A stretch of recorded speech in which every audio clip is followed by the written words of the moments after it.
কবরে আপন বাবা যাবে না, যেই কবরে আপন মা যাবে না, যেই কবরে আপন বিবি যাবে না, যেই কবরে আপন ভাই যাবে না, ওই কবরে হাজারো বছর আমাকে একা একা ঘুমাতে হবে।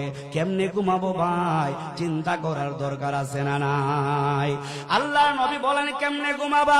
আপনার ঈমান যদি মজবুত হয়, আপনার আমল যদি ভালো হয়, আপনার ঈমানের কারণে, আপনার আমলের কারণে আপনাকে কবরে যখন দাফন করা হবে, আল্লাহর নবী বলেন ঈমানদারকে যখন কবরে দাফন করা হবে, আল্লাহর পক্ষ থেকে মুনকার নাকির ফেরেশতা আসবে, আয়েশা তিনটা প্রশ্ন করবে, তোমার রবকে? আমাদের রবকে? এত আস্তে জুড়ে কোন রবকে? আমাদের রব একমাত্র আল্লাহ, সন্দেহ আছে নাকি? আমাদের রব একমাত্র আল্লাহ, সন্দেহ নাই। 2 নম্বরে প্রশ্ন করবে তোমার ধর্মের নাম কি? আপনার ঈমান যদি থাকে